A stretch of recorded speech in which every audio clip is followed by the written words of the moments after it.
We're going to synchronize our thoughts and our energies. We'll make sure that we're all one vibration rhythm. Just everyone come in and take your seats. They're not see your seats there.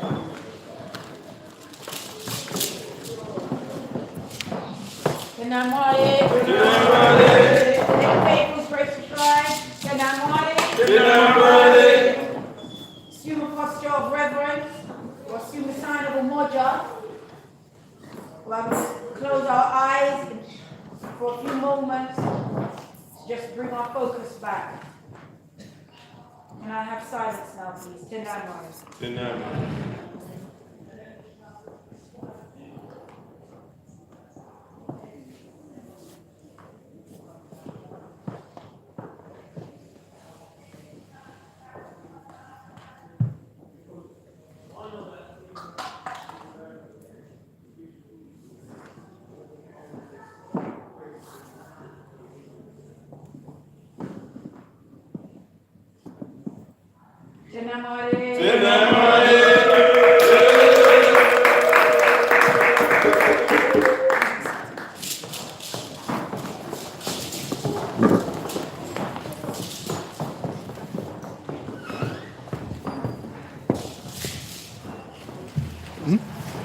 Food?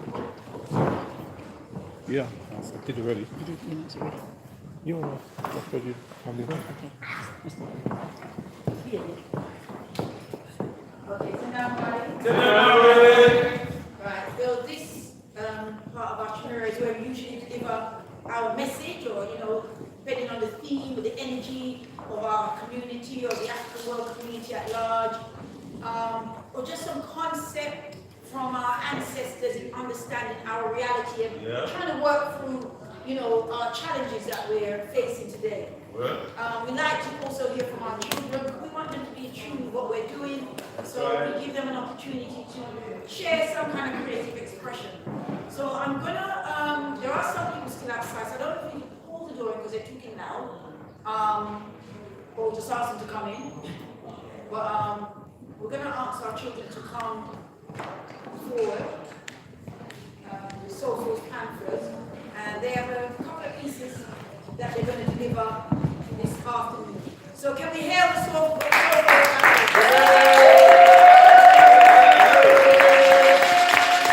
Come on, brothers and sisters, these are our children. Let them feel our presence. Come on.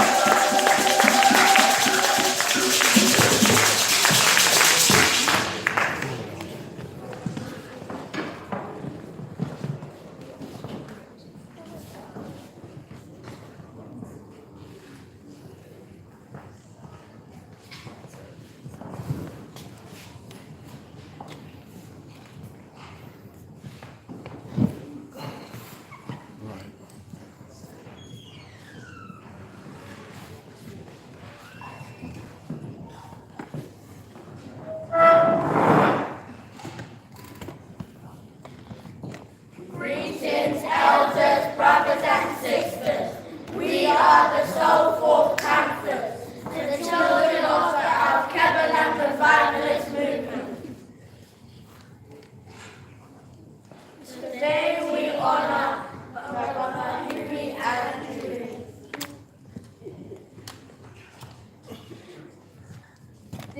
This first piece is called True Born African. I am a true-born African. I'm very proud of who I am. Every black African, I am the envied masterpiece of the African masterpiece. A true-born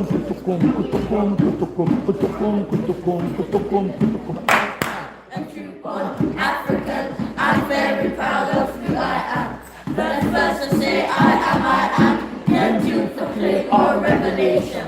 I differentiate from the animal kingdom, just to declare I am not the first to think, to talk, walk, dance and sing, to wear a crown as queen and king.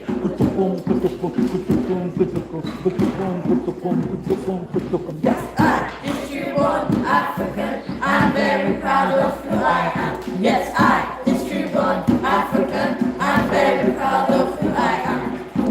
about you? What about you? What about you? Do you love yourself too? What about you? What about you?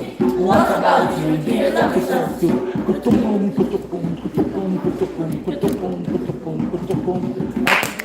Of your great history, oh no, nothing about slavery, but about the greatest civilization ever achieved throughout creation, a word of shared ingenuity by Africans like you and me. Ghana, Congo, Timbuktu, London, Matapa, now Valley, from west, the knowledge of the universe was first received and then dispersed. Art, mathematics, literacy, notes and science and technology. This knowledge, it gives me such confidence and dignity that's so intense.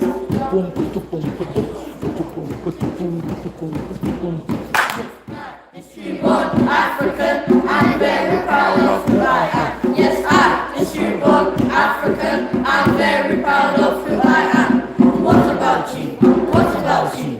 What about you? Do you love yourself too? What about you?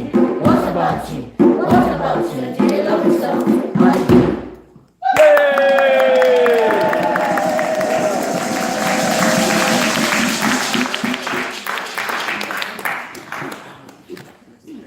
This is a poem written by Sonia Sanchez entitled Malcolm, honoring Robert Hewie, Malcolm X. Do not speak to me of martyrdom, of men who died to be remembered on some parish day. I don't believe in dying, that I too shall die, and violence that castanets will echo me. Yet this man, this dreamer, fixed with words, will never speak again. And each winter, when the cold air cracks their frost, I'll breathe his breath and mourn my Gumford nights. He was the sun that tagged the western sky and melted tiger scholars when they searched for stripes. He said, forget you, white man. We have been cut too long. Come on. Nothing is sacred now, not your white faces, nor any land that separates. Come on. Till some voices squat whisper. Word. Do not speak to me of living. Life is obscene of crowds, of white on black. Death is my pulse. What might have been is not for him or me, but what could have been floods the room until I drown. Come on. Word.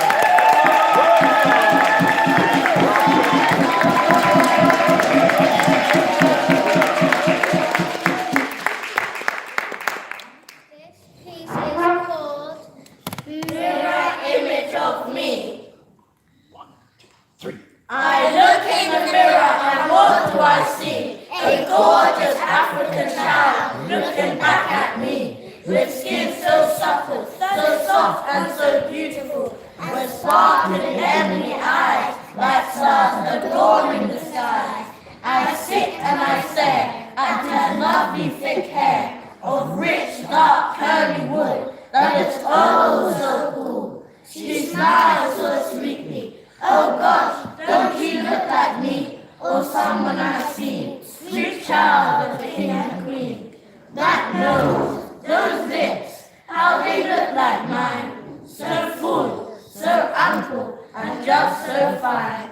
And even that clothes, and that confident pose. This must be a trick or some kind of magic. Oh yes, I see, how silly of me. It is no other one but the handsome, strong, proud African me.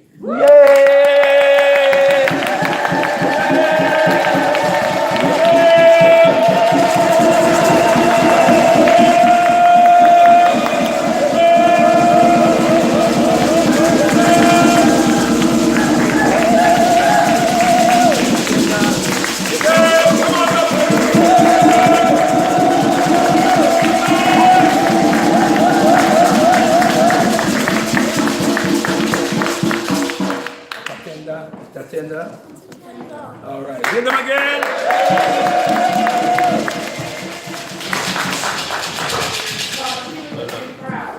Yes. Definitely. I know that Bobby Hewie is someone that spent a lot of time with children in preparing the next generation. He was dedicated. You know that he had Was it the first African Saturday school? No. I don't think it was the No. first. Sorry? I don't think it was the No. first. There was one. Was it Ebony Saturday School? I'm not sure of the name of it, because we also had our Hewie Saturday school on Tulse Hill. Okay. Right. So we have to figure this. That's Alkebu-Lan African Saturday. All over church first? I think, yeah. Right. No, but I used to call it was Ebony, Hold but on. okay. Right. I think Is it up there? Yes, right. It used to be at the event. What used to be at the event? Saturday school, that's where the indicate point went up there because all afterwards they didn't get no funding. And No, so what used to be at the event? Queen Mother Moore? that's where it started from. Okay, And then right. went up there because there was carried out on that premises. And the GLC, you gave them a stage there and Okay, so what we're gonna do now, Sister Robert, we're gonna open the gallery to just, it would be nice if you come up, because we are live streaming.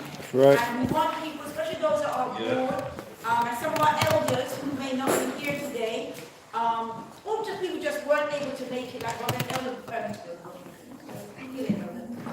young, Veronica, who would have definitely been here today, but for other, family matters, is unable to get, he sends his apologies. So we know there are a number of people that would have been here today, but for different reasons cannot make it. But as Rob Leader said earlier, this is just one of the first stages of our memorializing Baba Hewie. So I'm going to open it to the elders first. If they would like, you can do it from your seat, or you're more than welcome to come up here and just share something, just give us some more tribute, something about you, Baba Hewie, your life moving through what form, whether it's a Saturday school or Global African Congress or grassroots or Global Overture or wherever. The floor is open.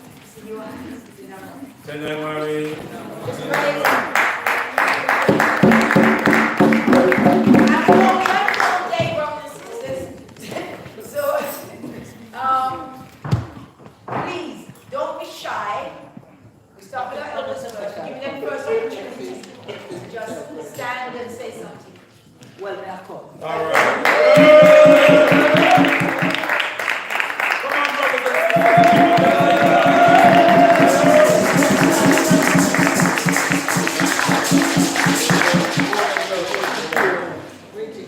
There's a lovely picture of me and That's right. Upside down, he said, anyway, just to say, my children, Nicolette and Juan, were two of the first children to attend the Saturday school.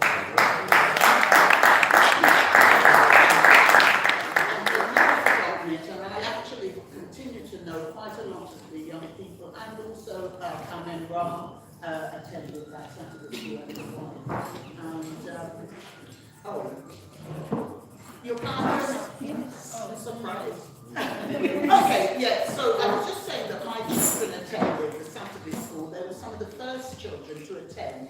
Also, I know the young brother Amen Ra and his wife also attended, and also my granddaughter's brother. A whole range of young people. Many of my friends taught voluntarily at the Saturday school. And one of the things we also have to bless Elder Hewie for is the access to the use of that facility for culture.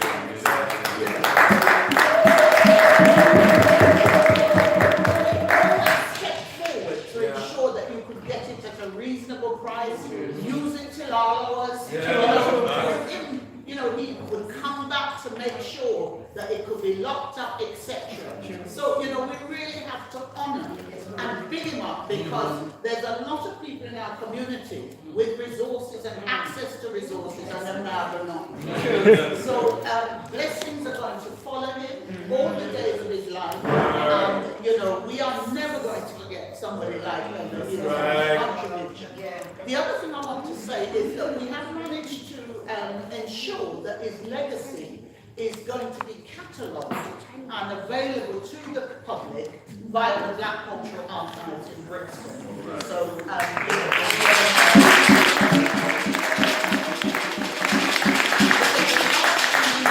to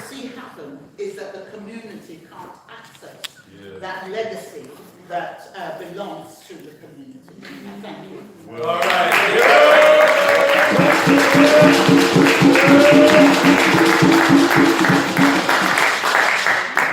I'm tempted to start earlier. I'm going to call Trevor Carter. He's doing it himself.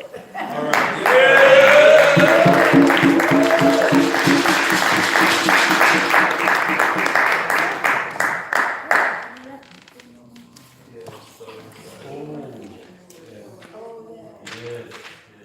You have to have silence. And the pepper guy was a soft voice these days. Used to be a strong one with soft. Gentle. Oh, Jesus. And wonderful it is in the house of Alkebu-Lan.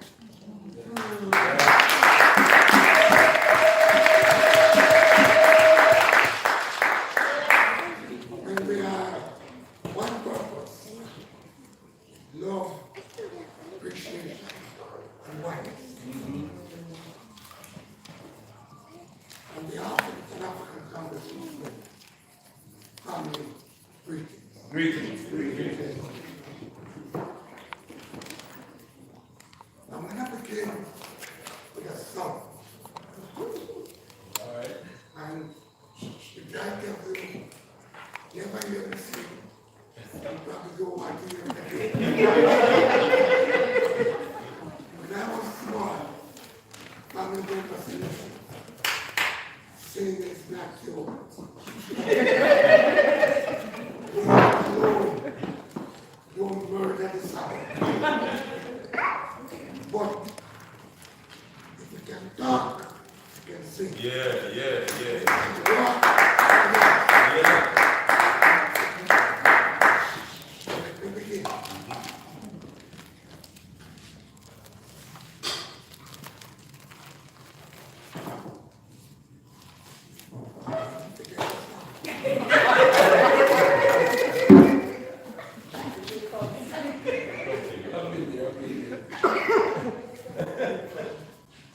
Now we plan peace and calm.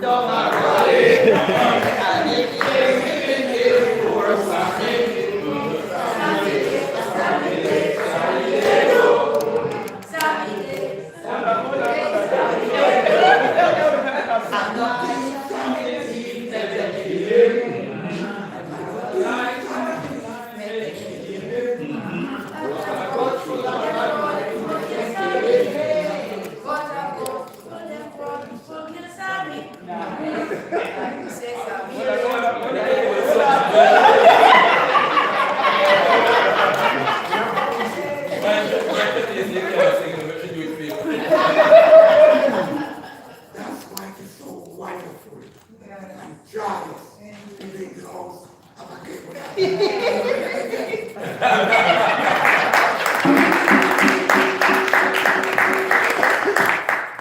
I'm getting know for sure that with grateful combined mind. Yeah. And where did that come from? What did we get to? People like us, that as we smile, we light up the world. How do we become like that? How do we become like that? Because of the same conflict and same hatred and sympathy. That's right. Because if you was to open up and use chest, his heart was bigger than anybody else.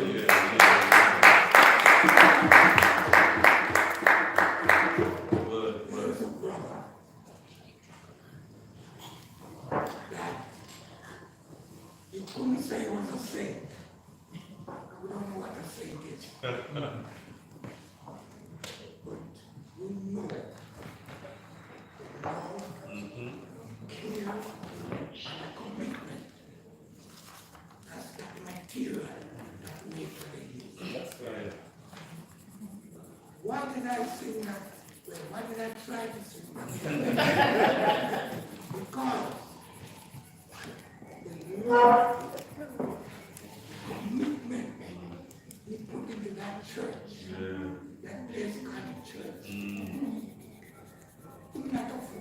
you understand the contradiction? Yeah. But do you know that he could be a link to the rest of our soul? Yeah. So Yes, right.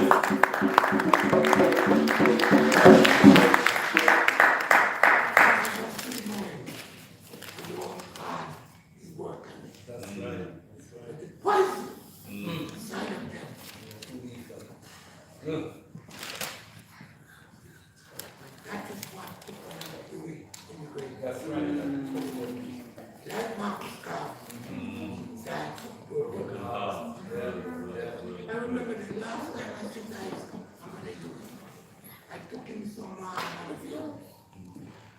Because of the rashes and colors and skin. And you know, when he comes to his dad, he accepts that. And for a man of his age, I was only 10 years old. He was fit. Yeah.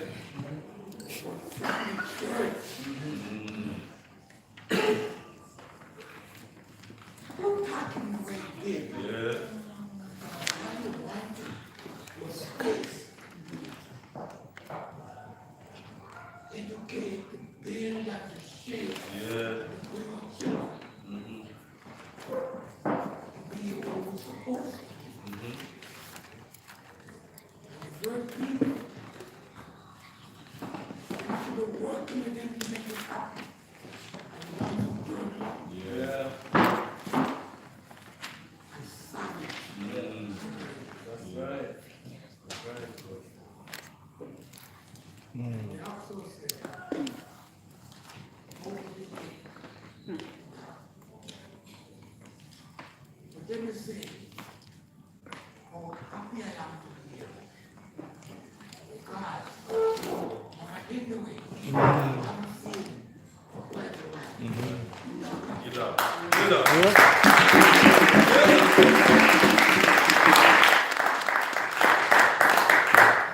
I'm not in the way to bosses.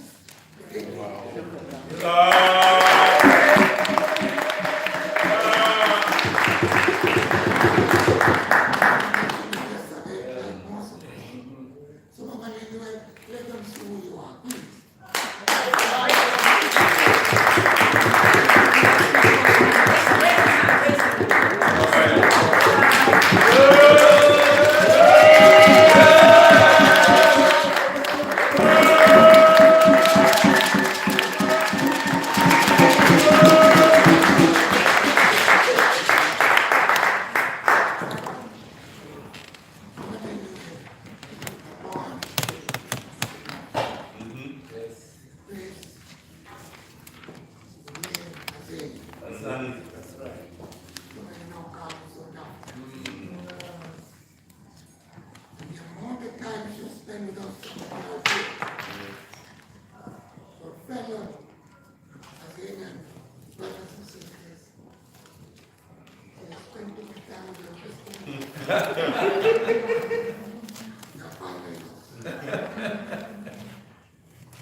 That's right. That's right.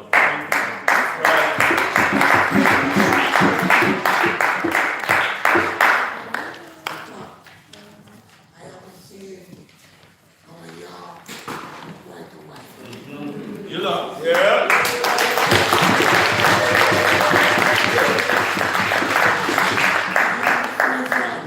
Yeah.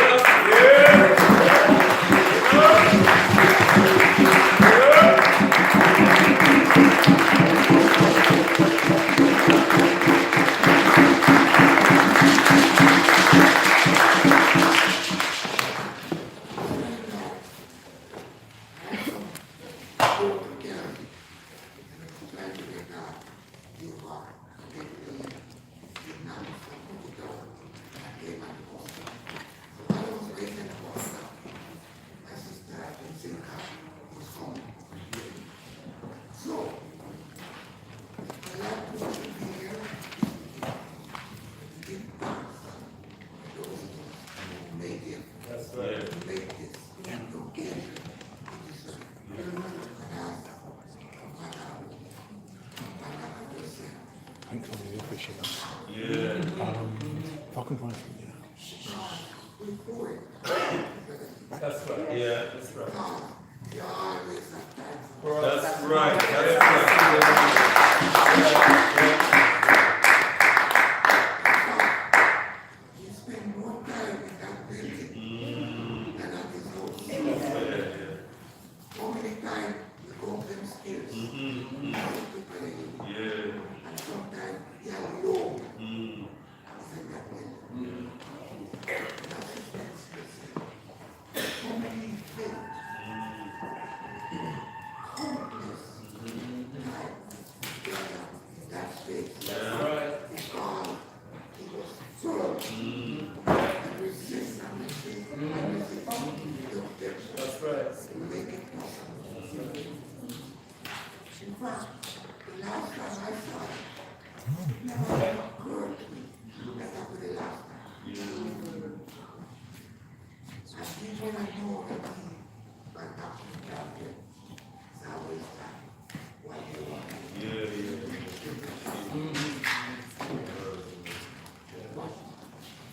In the right place, in the right thing. That's what they do.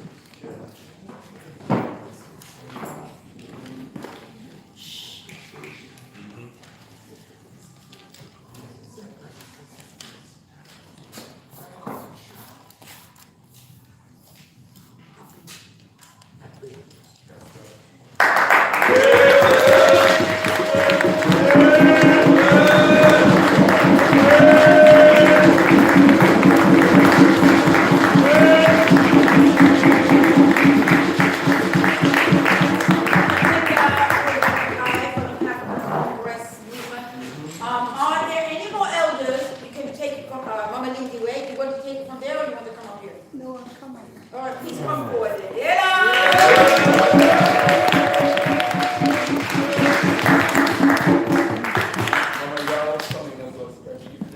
Yes, of course.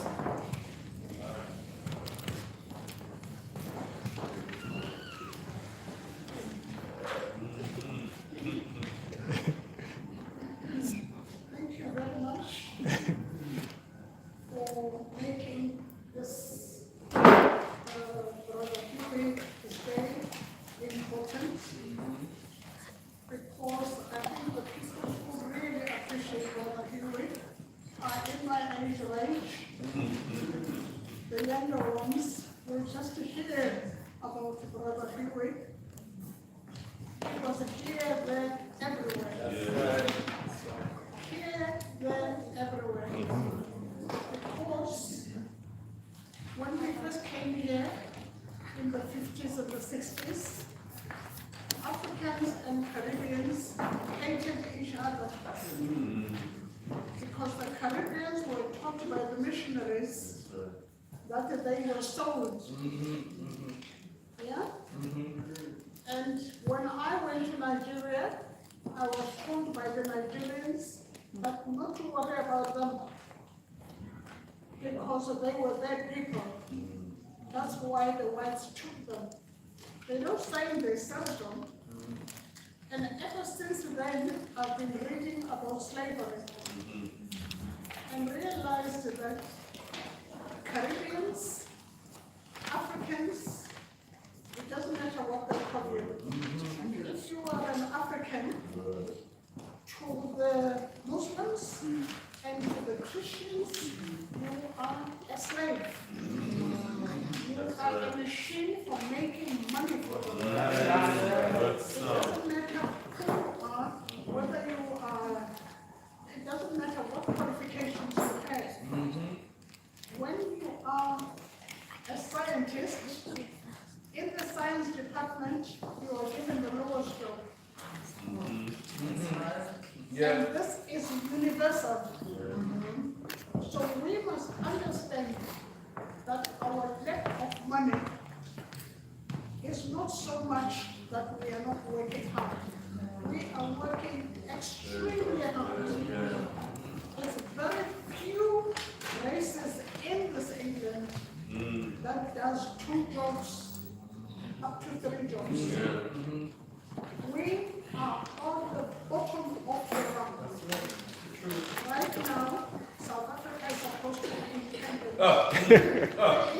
nothing like that. That's right. Absolutely nothing like Yeah. that. What the British have done is to make sure that the face that you see Yes. is a black Yes. face. Things have not changed. That's right. Africans, people who go to South Africa and are militant, get expelled. Yeah. Yeah. Yeah. You hear me? Get expelled.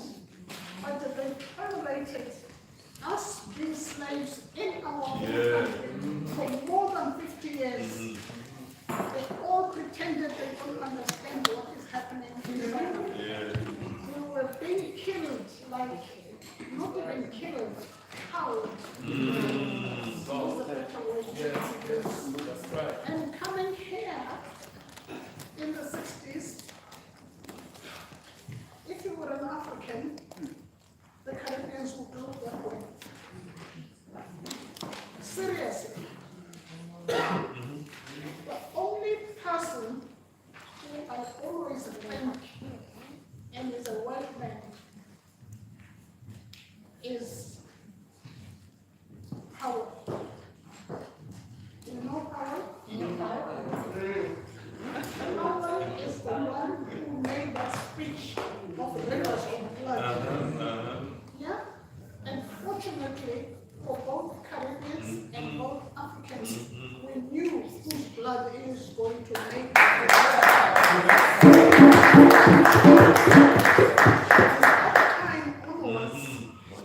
You could greet a Caribbean and she will greet back.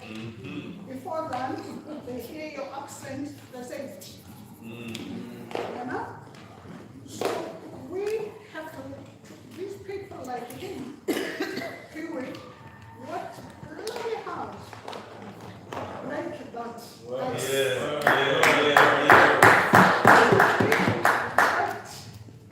Very, very hard. And every time there was an organization, there was a few Africans there. And Hewie would always point us out. That there's this African and there's that African and that one is an African. And these people are our blood.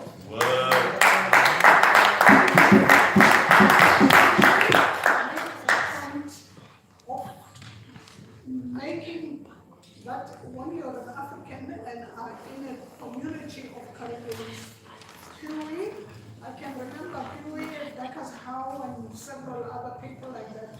They worked bloody hard.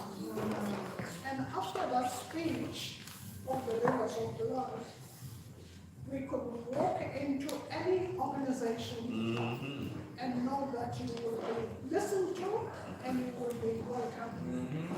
Before then, it was him saying, Then said we had to ask some of our friends what is meant by it. In fact, to us it sounded like yesterday. And we wonder what is yesterday. And then a friend of ours, his pastor, he was with us all over the place.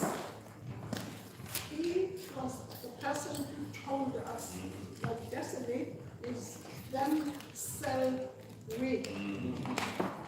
Because of who? Because of a Christian ethos. Then you get to understand that the Christians who were sent to Africa and were sent to the Caribbean were sent by the money people, big money people. They were sent to Africa to stop us fighting against whites. And you know, it's such a big thing to say.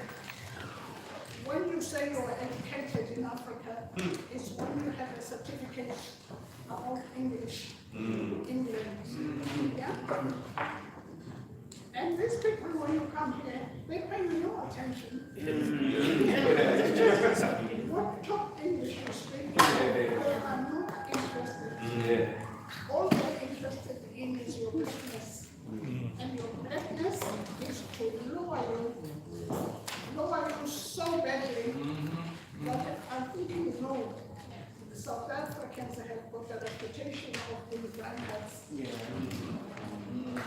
South Africans tend to drink when they think of how much your parents have paid for your school fees to go to college, to go to university. So if you didn't speak English, if you didn't know your Shakespeare backwards, you're not passing any examination in the South Africa. And when you come here, it doesn't matter. It doesn't matter. Really, it doesn't matter who you are, what it is you do. So we have had to teach ourselves that no matter where a black person comes from, and thanks to Enoch Power, we all realized that the rivers of blood means our blood will form the Thames. Yeah. And if you don't understand that, and you're a black person, you are really you're demented. They call every black person a fool because they know that they don't realize that college is not temporary. It is temporary. In South Africa now, as I speak, the schools, white schools have been opened for black people to go to those white schools. And what we get the report is that subjects like mathematics, subjects like science are supposed not to be important. Yeah? All of you here will know that that is nonsense. But my people down there just complain, I wanted my child to do science, I wanted my child to do mathematics. The ones are preparing for tomorrow. They are taking over South Africa. At the moment, the people you see on television who are supposed to be South Africans, they are just faces, facades, because they will do everything that the white person wants. England and America are in charge of all of us. They are in charge of South Africa, they are in charge of West Africa, Absolutely. they are in charge of the Caribbean, they are in charge of Right. everything. True. That's right. True. When All right. you come here, you can't go through that Heathrow unless you have the papers to say that you have to come here. They can go to our countries. No problem. Yes. Not anything. They just have a British passport and they walk in. In South Africa, it's worse now because they are gunning for the vote. There's too many of us, and so they've got to kill us. Hence HIV. Yeah. And that HIV, they have not told people that that HIV was highest in the tourist places. Because who was HIV? It is them. Yeah? So when they come here, they've got AIDS, they come from any part of Africa. And we haven't got a newspaper to explain our position. We've got a voice. The voice, unless you're a dancer or PhD or something like that, they've got not one page that talks about these things. Not one page. You can buy it. It's very expensive. It's $250. But it has no analysis of what is happening in the country. So persons like him, you know, they really have spent their lives working very hard. And I'm not saying he's the only one who worked very hard. We've got Papakai there. Papakai in Zulu is like, what can I say? Speedy Gonzales, if you like. Because when he was young, there was nowhere where he was not present. And working bloody hard.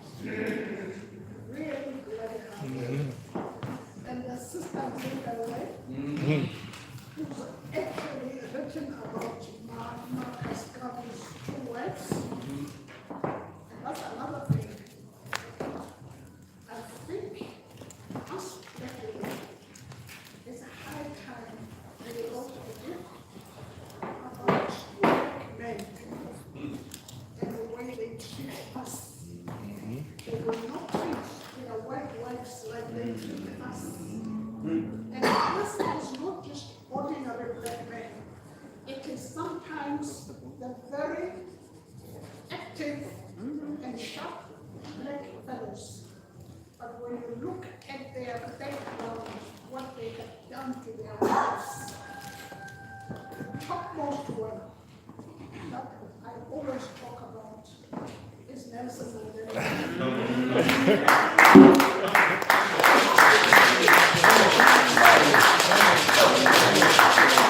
Nelson Mandela was educated, his university education came from a black wife, the first black wife.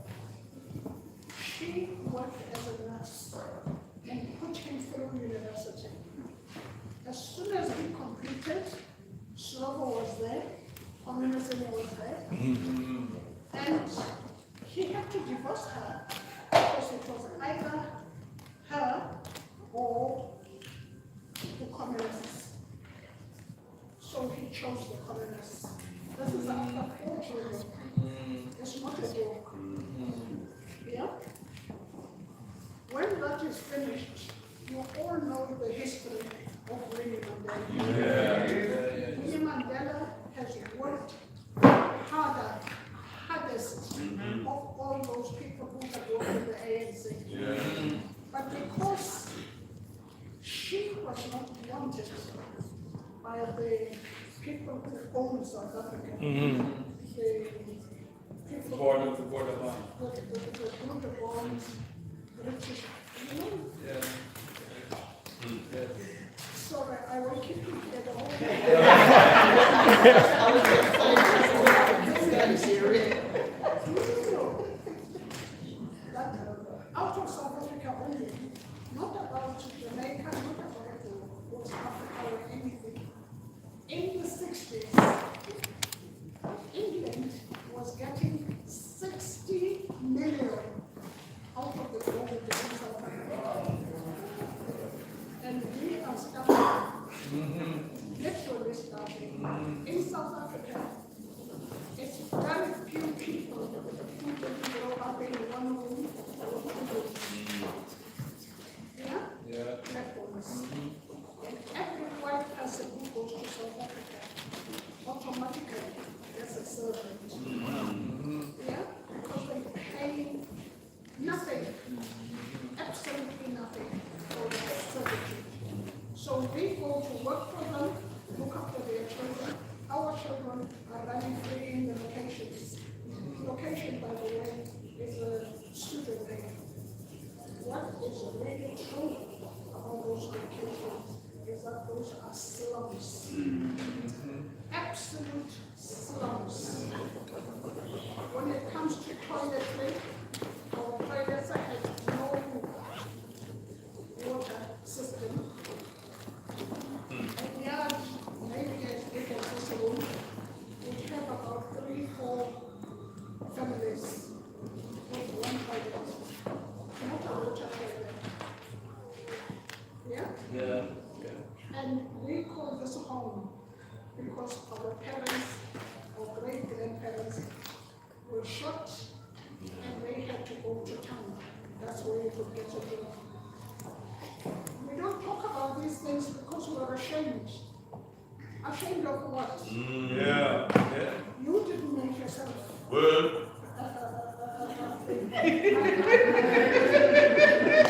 know what you have to say. It's very, very I important. had to stop talking. Because Because your mama's carrying a lot. She's come a very, her history is real, and she's gone through a lot of pain. I say to you that if not for inner power, that hatred between Caribbeans and Africans might not have happened that easily. But thanks to inner power, we are talking together now. We are talking together now. We can see each other's faults and we can see each other's strengths. But this man here, Hewie really worked hard. And sometimes I'm sorry that we don't thank people whilst they're still alive. We wait for them to die first and then come here and weep tears. But anyway, really did work hard. That's right. Thank you.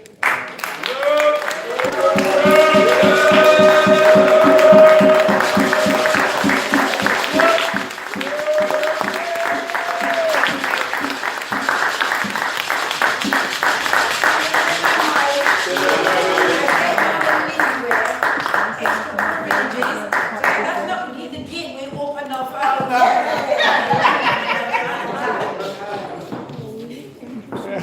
Come forward, Maya. It's a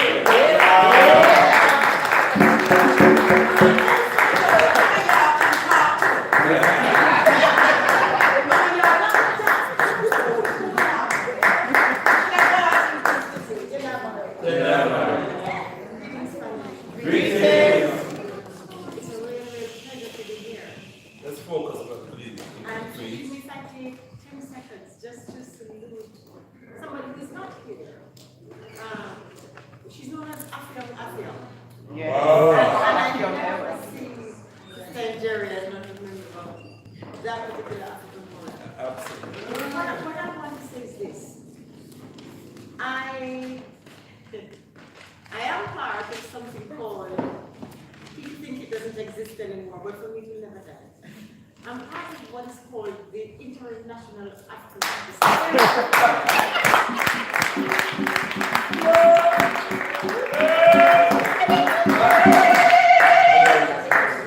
On the occasion of May, when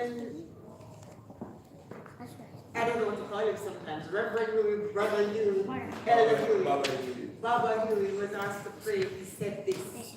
And I'm going to tell you his entire prayer verbatim. Please listen. Father, teach us how to love one another. All right.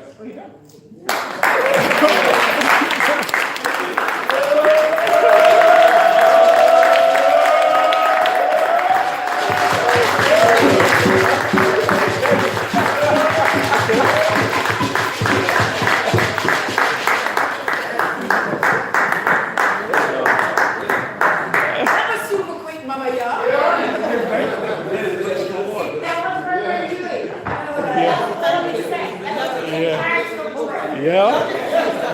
Our mother teaches how. Sorry, let me just, please, my sister. Mama Yeshiva. Mama Yeshiva. She's over here. Over here. Oh, right. Are you speaking from there? No. Oh, please. Hello?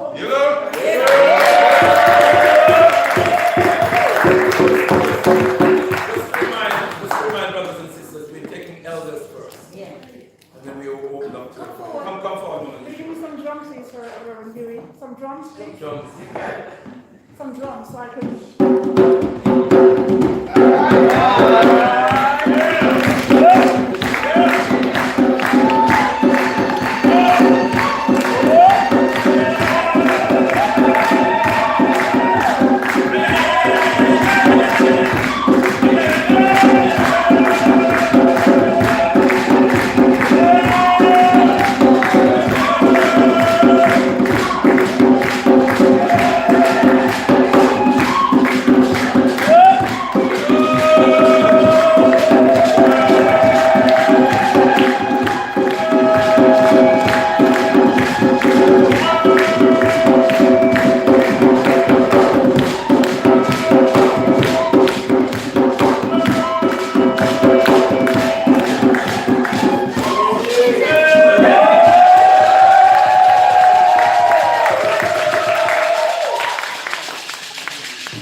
Yahuwah said, "If I could be to open my lips and let my mouth clearly praise." Greetings to the members of the Alkebu-Lan revivalist movement, elders, brothers and sisters. I moved, I had to come here today because my journey with the Honorable Ancestral Elder Baba Hewie actually went back decades. I remember the first time I met him was in the 80s, before Maskina was born. And her father knew him. I think they went to university together. And he attended an event in Swindon. And I was actually a black mental health activist in Bristol. Anyway, I attended the event, met Hewie. And because I was into education, I was invited to come down to London to visit him at the school. And when I walked into this environment, the place was packed with books and all crowded. I was absolutely in awe of him. And he stood there in his African, regal, incognito African warrior on top of the Christian mask. With dignity, and I could feel his African energy. And it takes a unique kind of spirit to navigate those two worlds and to retain. And in the end, of course, it broke him because two couldn't stay together if they didn't agree. But he was who he was, and he is who he is. So I'm very, very grateful. As a member of the Hebrew Israelite community, two unique experiences I wish to share with you. He attended the Benami lecture, and he was one of the speakers in education. Then he did an exhibition on the African presence in Northeast Africa, so-called Israel. And he actually showed up there in order to speak to the black ministers and to let them know that that region is part of Africa. So he actually supported us. And next month, we're having a special award ceremony. And he is one of the elders who participated, including yourself, in the Benami lecture for a certificate. And I was trying to get in touch with his daughter in order to inform him when I got the news. So within us, he lives. Within our community, he lives. And it was part of the powerful spiritual energy that he was to have spent the last part of his life in actual Trinidad. And they said that he danced calypso so much they couldn't even mention it at his funeral because they said he rocked the place with that. So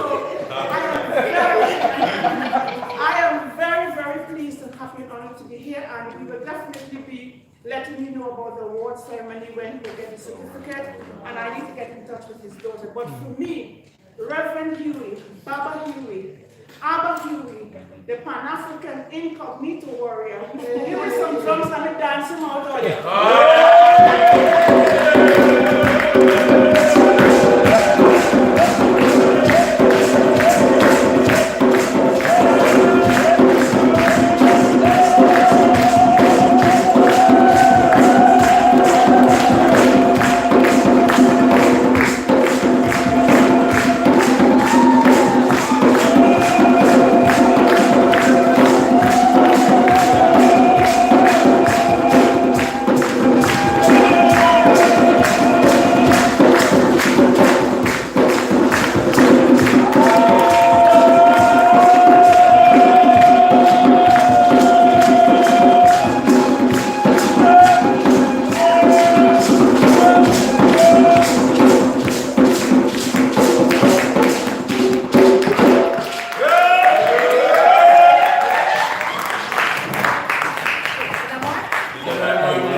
Please raise your hand or just come forward, line up, or whatever it is.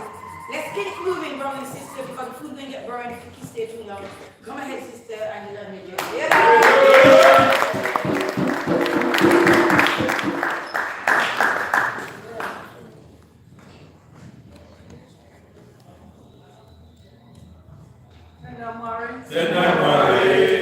Greetings, brothers and sisters. Greetings, elders. In the tradition of Alkebu-Lan, kings and queens, princes and princesses. So much can be said about the great Reverend Hewie Andrews, and I've listened to some things, I've learned some new things about him today, in terms of his commitment on a global scale as well as here in London. My relationship with our dear brother was through the island, as we mentioned already by Sister Young. And he accommodated us there with the space, and he allowed us to have our discussions and everything there. Many other occasions in terms of reparations and all kinds of other liberation activities, I've had the pleasure of being around the elder. And I think the last time I was probably close to mine was at the Mama Art Centre, several years ago in fact. I think that was also to do with the reparations conversation going on there. But really, all I want to give in my short tribute is to just focus on what I think is probably the most important area of his life work, and that was with the youth. And he was a Guardianite. And so what I would just like to do, mindful of the fact that this is being live streamed, is I would like to appeal to the younger people to actually, if they don't know yet the fact that Marcus Garvey was also a poet, to take the time to learn about Marcus Garvey as a poet, perhaps as an introduction to the man beyond just being a poet, because we know that he was a man of great industrial vision, he was a global visionary, and for us as Rastafari, we see him as a prophet. So I just want to recite one of the great Marcus Garvey's poems that was specifically targeted the young people's ears, and it's entitled Go and Win. Ye Africans of the world, another day has come to test your, and I didn't want to have to do this, but I'm going to have to do it because I'm reading shorthand. I'm going to have to read off the phone. I should have bought my book. So I'm going to have to read off the phone, so if you just give me a moment. Whilst I do that, I just also want to say that Professor Tony Martin, we must always remember that he is the global authority of Marcus Garvey.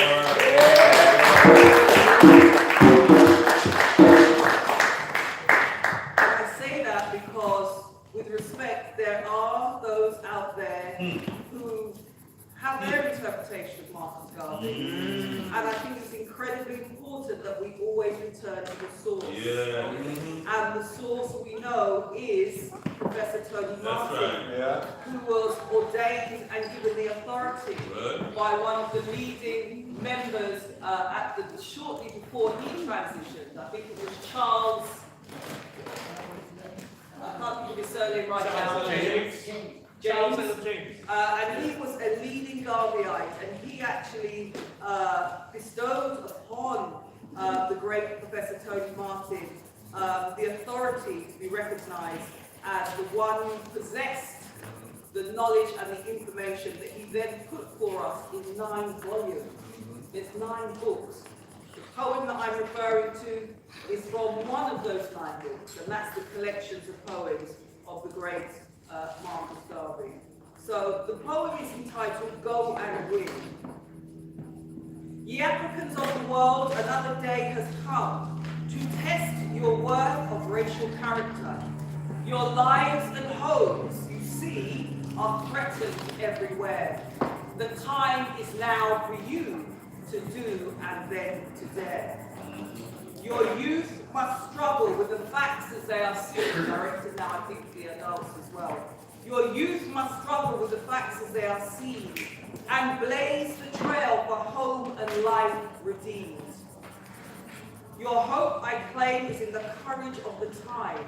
So go ye forth and win the battle that's sublime. Now, isn't that beautiful?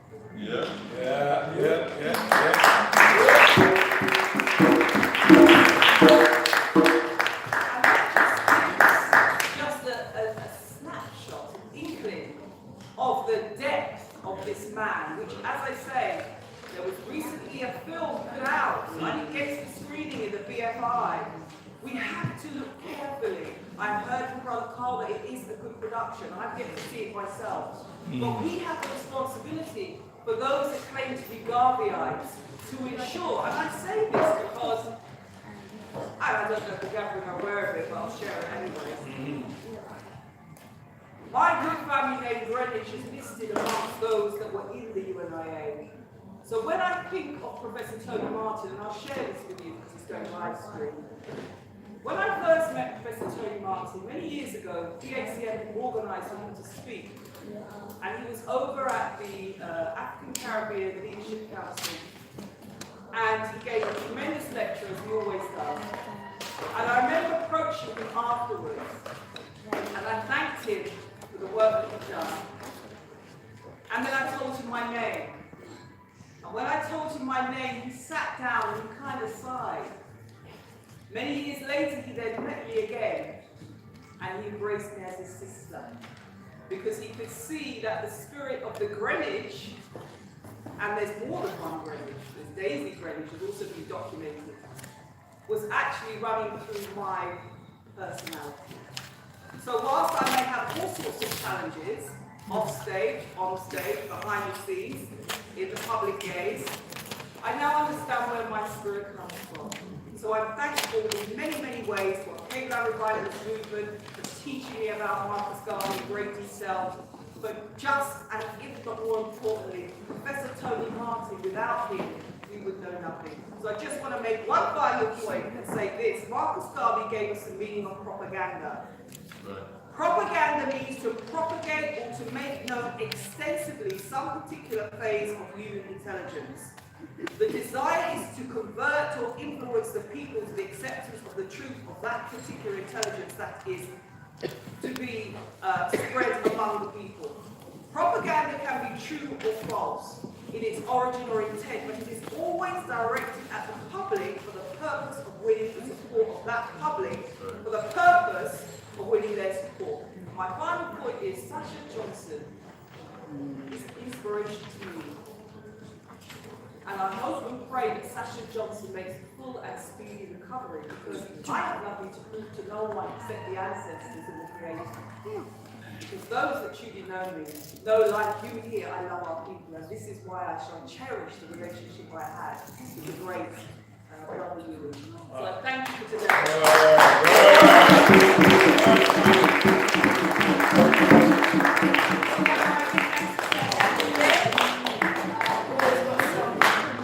Gems to share with us, Empress Judah. Thank you. Who's coming forward? You're coming forward? There you go. Okay, of course, Auntie G's got Auntie G's market.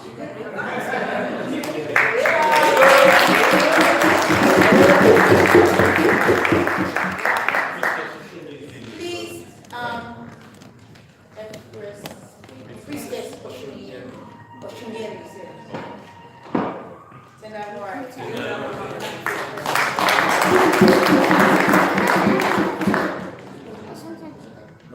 Oh.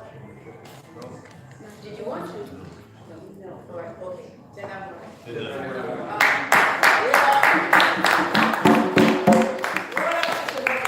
Roll up. Sister and Jerry coming up. All right, then. Sister Jerry is shy. Anybody else? Sister Jerry shy. The elder's gone now. We're going to the teenagers now.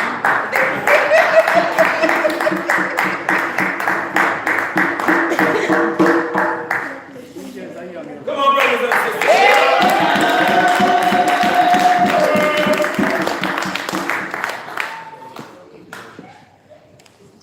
Remember to pull our skirt when she going on theater. Greetings, beloved family. Greetings. I stand before you in the spirit of Michael in the handle of Zimbabwe. We rallied the people to fight against British colonialism. I stand before you in the spirit of Nana Yaa Asantewaa, renowned queen, mother, military war commander and war strategist who led an army of 20,000 to resist British and cultural domination.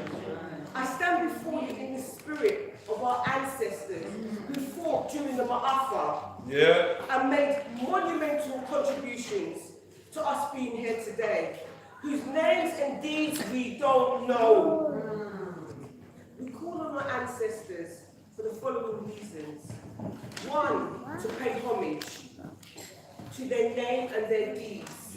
Two, to give thanks. Three, to request ancestral guidance. And lastly, so our ancestors' deeds will live on in us again and again and again.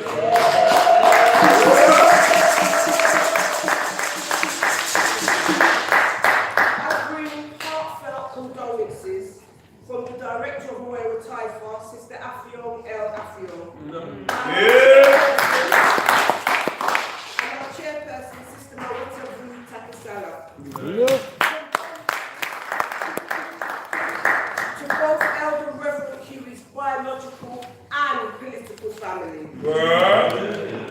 It is with a heavy heart that I come here to acknowledge the transition of Elder Reverend Hewie to the ancestral realm. A champion of justice, a freedom fighter, father to many, an organizer, a community activist, a teacher, a student, a servant of assisting in righting the wrongs, a softly spoken, gentle elder. Often when speaking, held one arm across his chest and the other up to his chin, as he contemplated carefully every word that he was about to convey to me. I want to acknowledge here today that Elder Reverend Hewie, his divinity and his love for African people and the progression of African people is something that he fought for on a daily basis. We give thanks to Elder Reverend Hewie's mother, who was a midwife, and his father, a preacher, who amplified a life of community service for Elder Reverend Hewie to replicate. We acknowledge and cherish the years that we spent in the company whilst giving service to our community. We hold dear the private conversations, debates, disagreements on certain positives we had. Always respectfully and always with love. I'm here today to attest that Elder Reverend Hewie is a man of great honor. A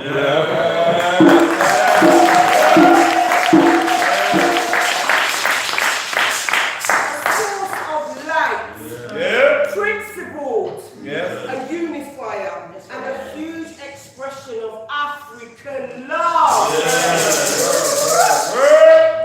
Elder Reverend Hewie was part of the Caribbean Education and Community Workers Association, who was responsible for bringing to the forefront the discriminatory practices perpetrated against African children in the 50s and 60s within the British education system.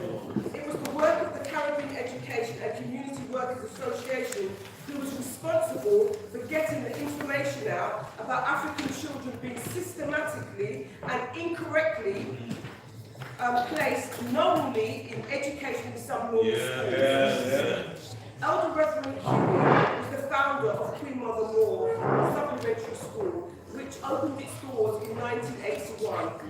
And it was out of that work with the Caribbean Education Community Workers Association that we believe demonstrated the importance of African teachers teaching African children.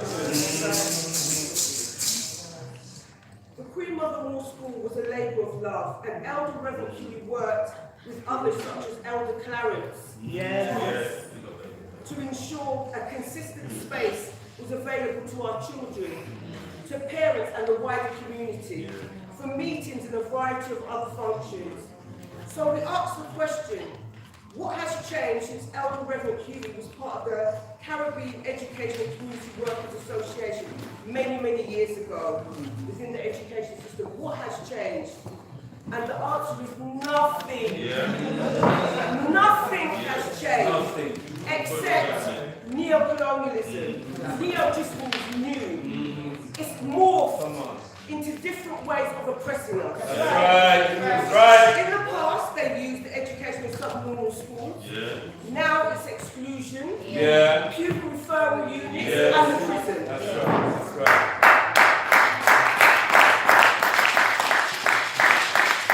So how do we build on the legacy of Queen Mother Moore? So we at Moira Taifa commissioned a short study where we explored the creation of African-centered pedagogy, which just means a method of teaching.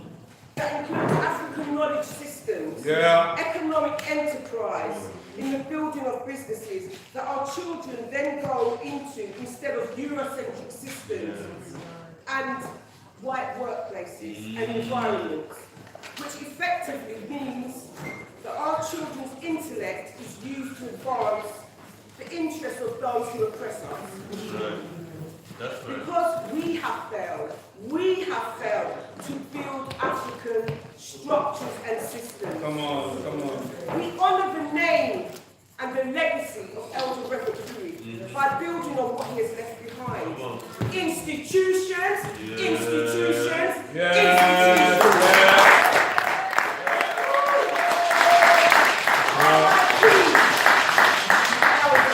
Rise in power.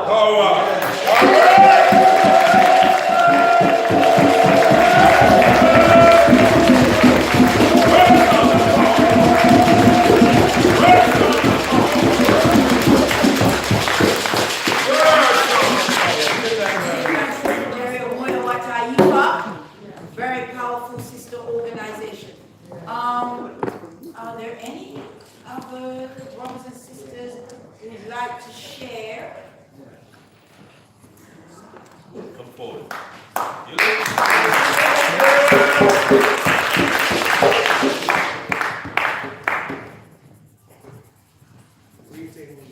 Greetings, son. Oh, sorry. I am a student or a past student of Queen Mother Moore School.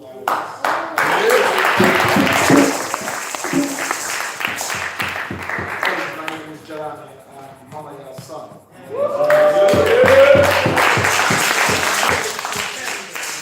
School in my secondary school age, so from about 14 to 16 or so. And it was very, very, very instrumental in reaffirming the positive black image, especially growing up in a country that is new to you, and also in an environment where we don't often get to appreciate ourselves in our natural and grand state, where always that discussion of Caribbeans not liking Africa, the Africans not liking Caribbeans, and I was fortunate enough to not succumb to such notions, and I was able to bring my friends who were African, who were Caribbean, to the Queen Mother Moore School to enjoy the teaching.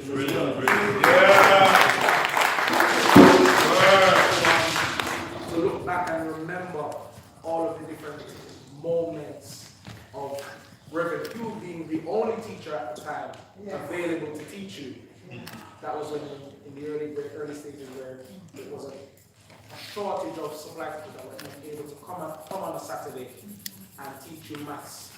I believe Ramesses was also one of the young people that was there as well, and teach you science. And as it grew and word spread, and we as a Catholic community grew and spread, more parents got involved, more students got involved, more teachers got involved, and we had maths and statistics and science. And we even had, I believe, young drumming and arts and crafts and public speak, because I remember speaking for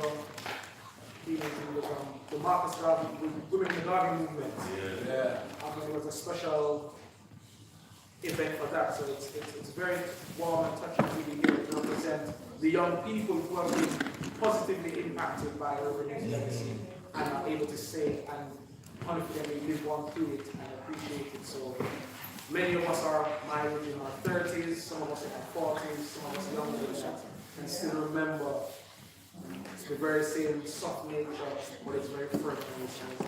You must give this remember, you know that. Come upstairs.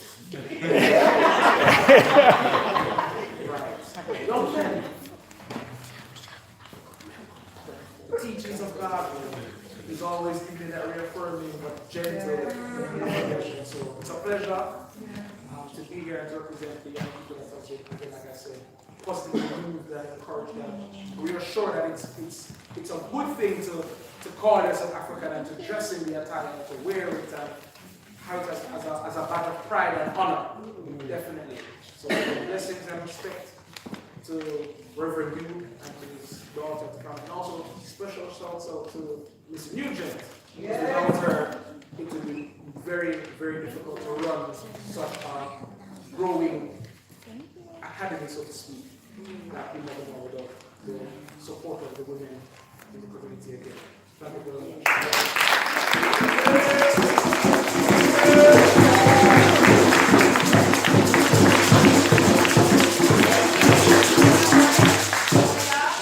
I just want to show from the back what Jelani said. When he heard that Reverend Hewie had passed, he said, to the funeral. And the reason he gave was this. He said, I would not have survived high school without Queen Manuel's. All right.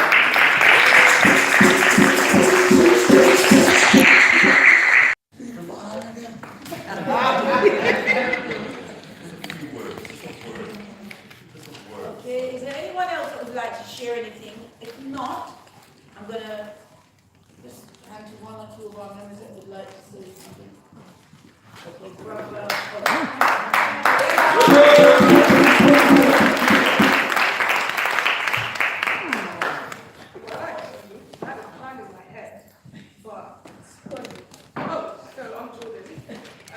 I was a member of Alkebu-Lan since I was 5. And I had a plan, as I said, but this is actually the first time I've ever been able to stand behind this and speak. I don't know how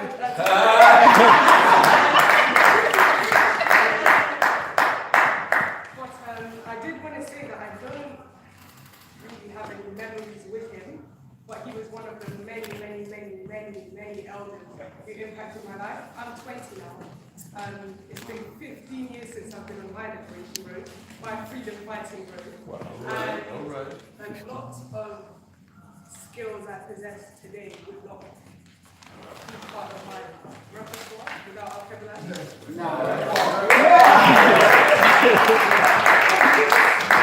Of course, my beautiful mum was there.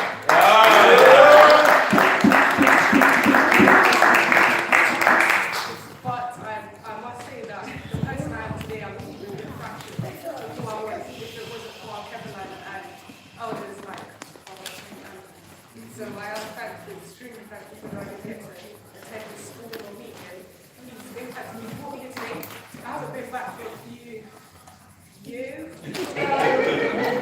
get busy being out in the Western world, there's some distractions that they face for black children to get distracted and come off our liberation path. But me coming to Alkebu-Lan Academy of Excellence liberated me as a person. My sharing it with all my friends who I can, I'm liberating them. So it was all impacted. And he's one man, but he was one drop in my ocean. Who I am as a person.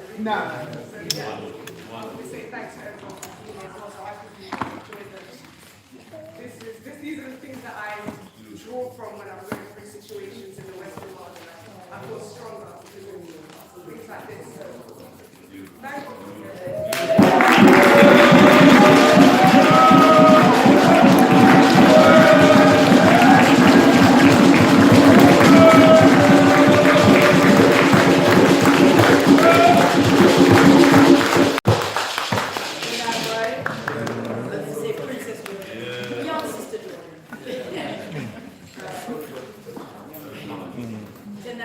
I'm going to call forward young brother, not so young, probably brother, without Elder.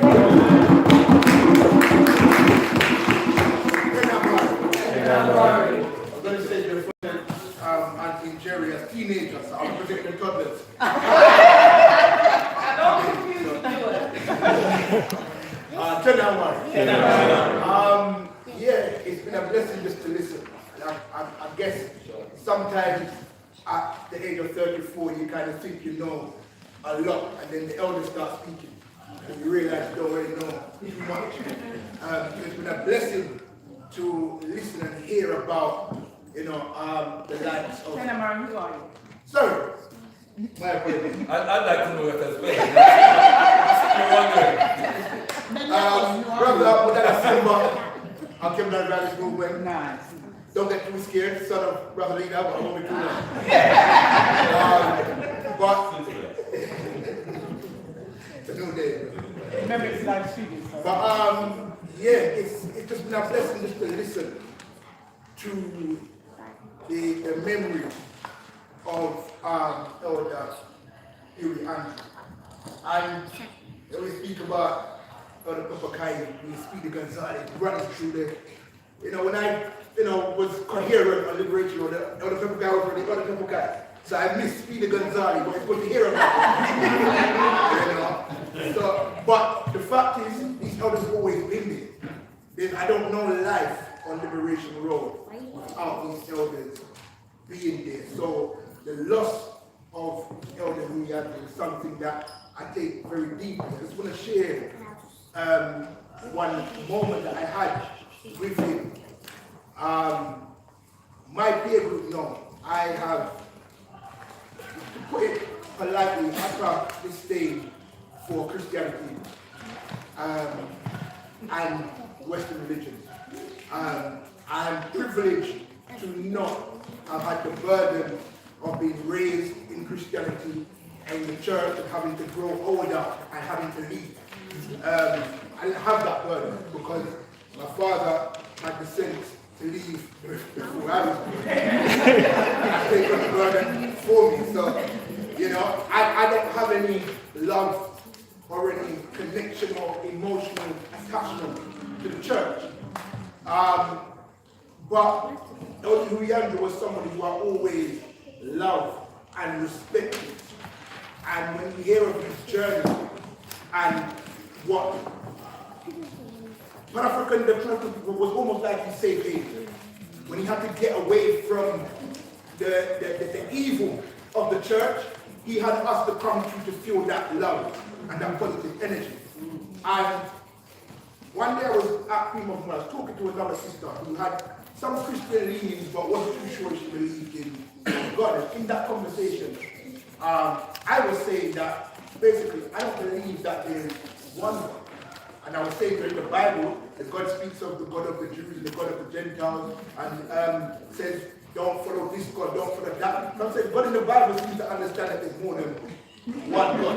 So why are we saying that there is one God? And I can't believe within myself that there is one God, but these white people and my God can't really say one. So I believe they've got their God. That's just not my God. And he overheard the conversation. He drew me one side and said to me, I heard you speaking a while ago and, tell me what you mean. And I explained to him exactly what I was saying to the sister. And his response was, young man, you are very wise. You've given me food for thought. And I'm going to go back and I'm going to read my Bible and I'm going to ponder what you just I literally walked off, but it was, he had a way of, he was very, I think, Auntie Jerry said it, that he was very observant. Yes. Probably the most calculated person I've ever met. Never uttered a word without thinking about it first. I often remember him speaking and stopping and stepping back. Just waiting a second just to get what he needed to say straight before he opened his mouth to say it. He didn't waste words. Like, that's one thing that he didn't do. But for him to hear what I was saying, draw me one side and give me that moment, and it seemed to have an impact on him. He said he was going to go away, but it was just something that resonated with me. And it's important that the work of such elders is not forgotten. We often look at our young people and we say, well, their behavior may be the reason why they're experiencing racism. Because they're out there with their pants down there and they're wearing hoods and they're carrying knives. And I'm saying, well, the likes of Elder Hewie came here and wore trousers up to their waist. They spoke well. They helped out the system in many ways. The women built up the NHS. They were never a burden onto the society. but yet the racism that they experienced was the same, if not worse, than what we experienced. And their story must be told. Their story cannot be forgotten, because we like to think that every 10 years we're reinventing the wheel and the revolution has just started. It's been going on for years. And over Hewie Andrews' work, and not just him, but we're honouring him today. So I hope that the other elders and those who have passed before don't feel I am showing favouritism. But we are here to honour Elder Hewie Andrews. So speaking of Elder Hewie Andrews, the story must be told. And even if it's in literature, in book form, even if it's recorded and we're going around, we speak at, but the story must be told, because these elders work hard. So we can do some of the foolishness that we have the luxury of doing today. They've been through it. When they speak of when you speak of the Islamic summit, they speak of the bad mind, that was kind of the 50s. So why just say no? Like, they've been through that. You talk about the Bible says, that Jesus came to save us from our sins, and what Jesus went through so that we didn't have to go through it. But we're still going through it, or now, and then turn up to his slavery to save us from it. But these elders, we walked on the road with them, we've seen them, we broke bread with them, we eaten with them, we know their story. And it's an insult to the legacy and the integrity of the likes of Brother Hewie Andrews that we continue some of the same foolishness that he fought against for so long. And he's one man I can say, he always walked upright. Always genuine. No nonsense. And it reminds me very much of, not in height, but in personality of our elder Brother Gamba. Who walked upright, always polished. Not in height, not at all. But in just the personality. I don't remember one time I heard of the race, but I don't remember ever hearing Brother William shout. But he was always engaging. And the quieter he spoke, the more he engaged, the more he leaned, because you have to hear what he was saying, but not just that, feel his energy. And I think the energy of Brother Hewie Andrews is something that we need to take forward, and we need to cleanse our community, because our community doesn't cleanse. It's sad loss. I wish I could travel to Dominica with you, experience the funeral, and taking a boy of faith as well, as I'm sure you're going to do. Speak some soca, as I'm sure, as well. But yeah, I just want to say it hurts that he's gone, but it's a blessing that I'm here to be able to honor his legacy and the man that he was. So let's use the energy and help to cleanse what needs cleansing.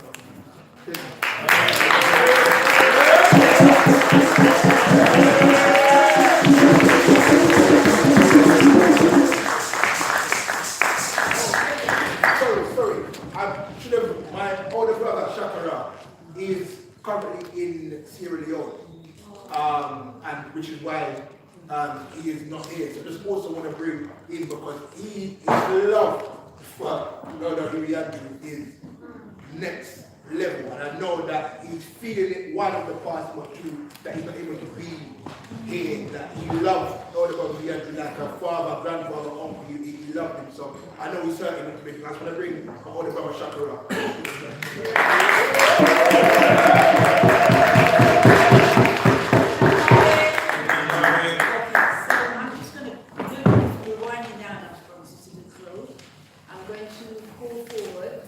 Spiritual leader of the Alkebu-Lan revivalist movement, who is going to just give our tribute to Elder Hewie Andrews. Can we please hear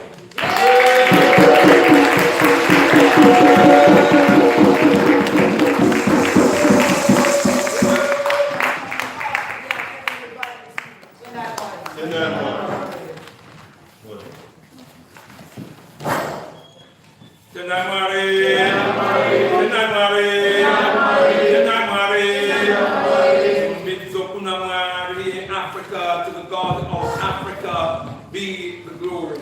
Royal elders, queens and kings, princes and princesses of great Mama Africa, as always I bring greetings in the most precious, powerful, and the bountiful name of our motherland, Alkebu-Lan, Mama Africa, and the sacred spirits of our most gracious ancestors, and in a prayer for oneness, hope, and prosperity for all African people upon the face of Mother Earth. I say again, Rumbibzo Punamari in Africa, to the God of Africa be the glory. Brothers and sisters, we're giving thanks and praises unto our Creator through the spirits of our ancestors, for there is only one way to the Creator. That is through the spirits of our ancestors. No make not be fool you, brothers and sisters. There is no other way.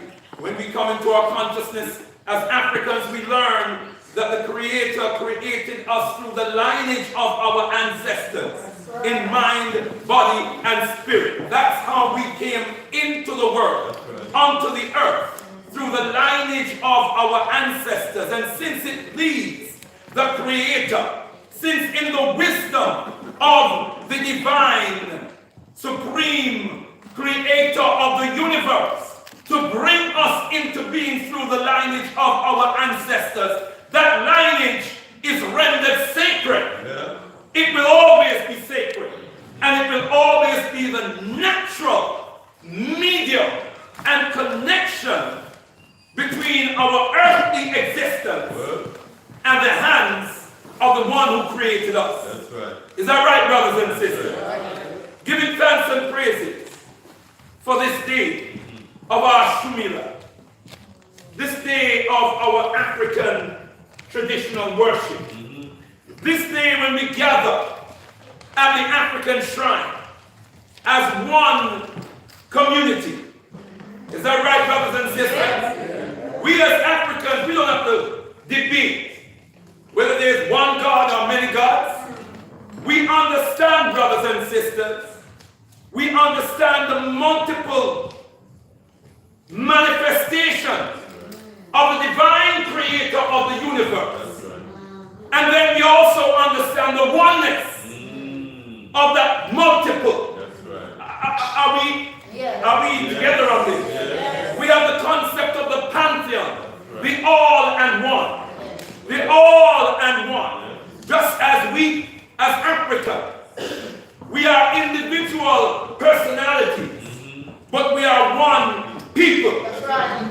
We have no problem understanding the individual personage and the oneness of those individuals. Is that right, brothers and sisters? So we understand.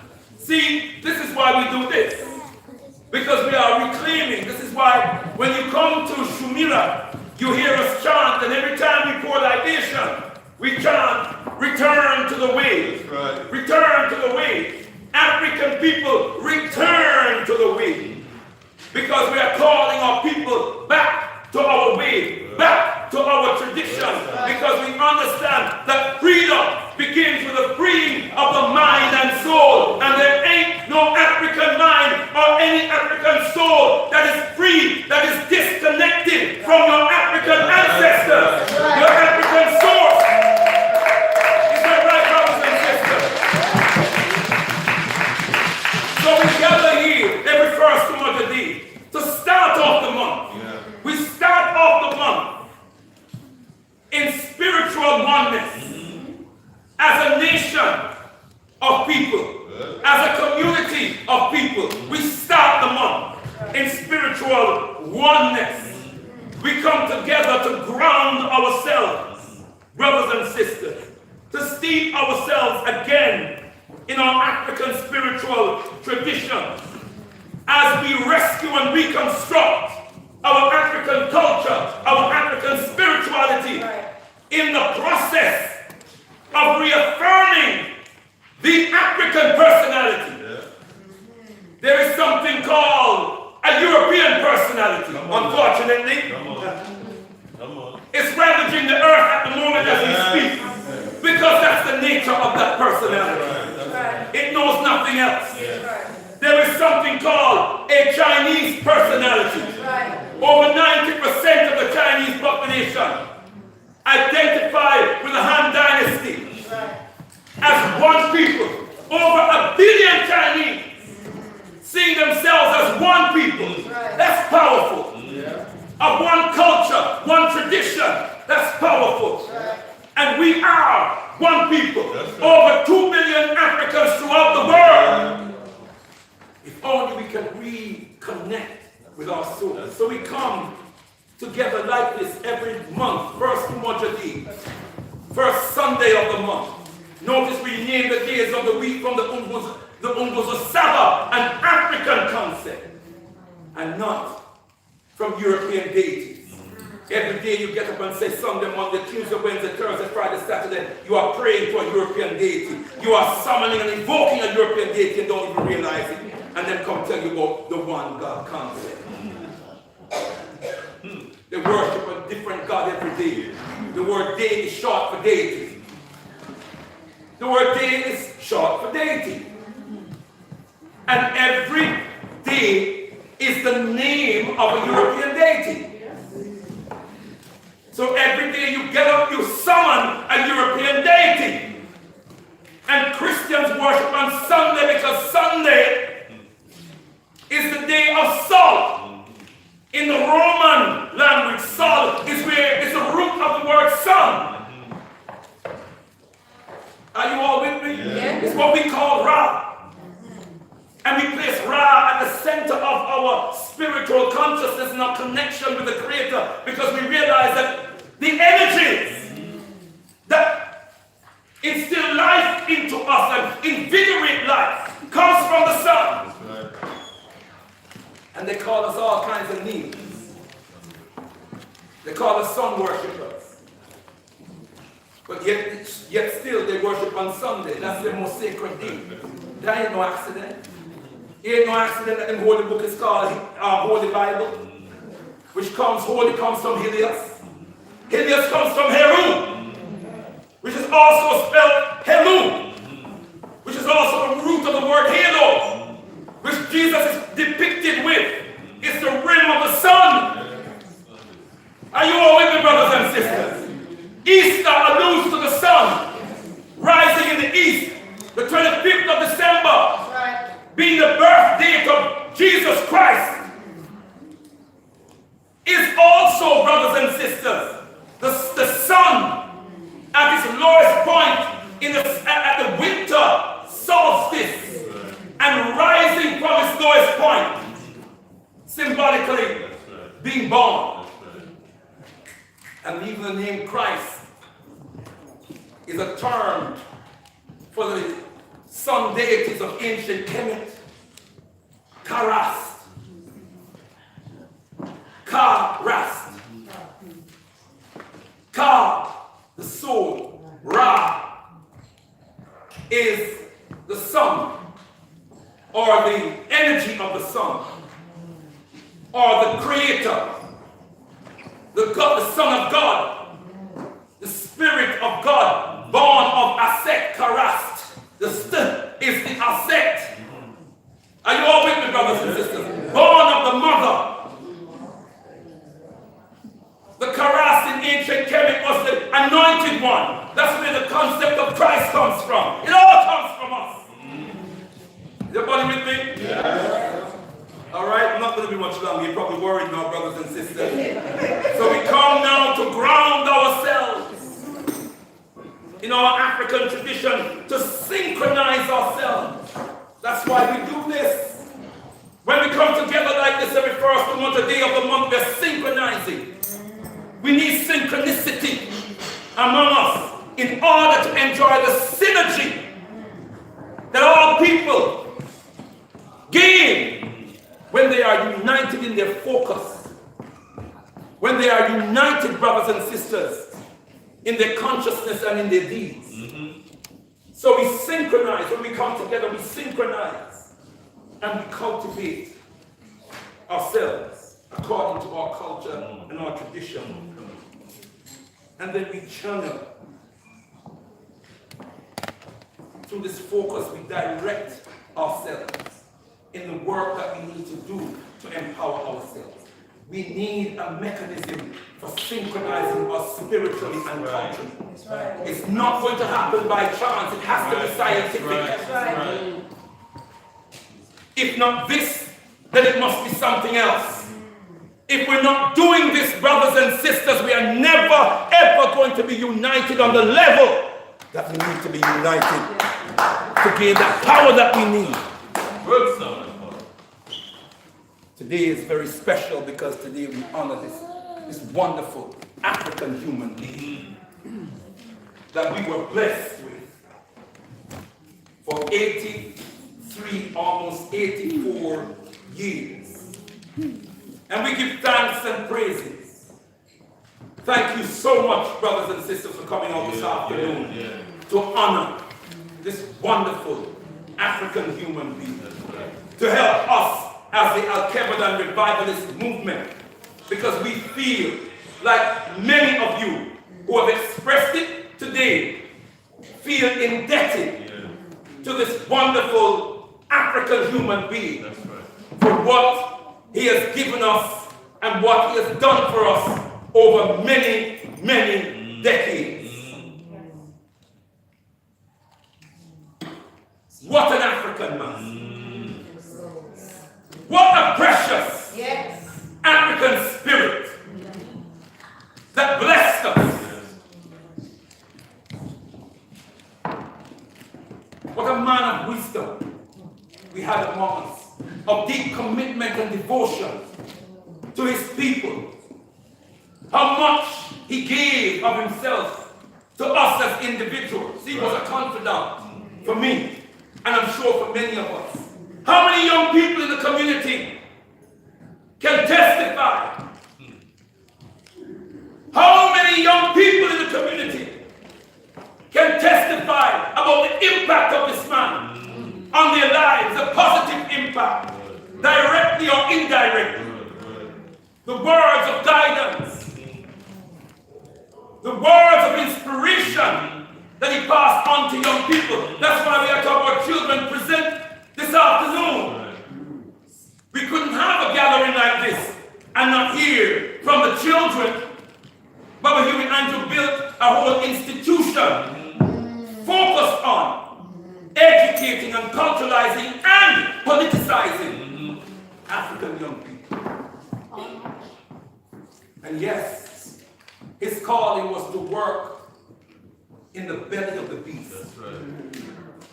In one of the institutions, one of its most vicious institutions. And as Elder Pepperkai said earlier on, he understood the contradiction. He knew the living contradiction. But he had a calling.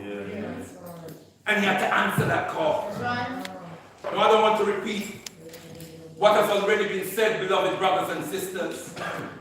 But ask yourself where this community would be had he not been there as a stalwart in the community, as an anchor,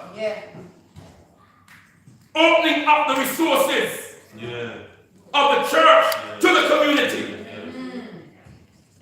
So we could have that space.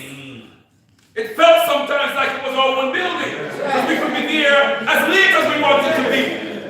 As Queen Mother Nzinga said quite rightly, he wouldn't even be going and coming back. Sometimes he was sitting in the gathering.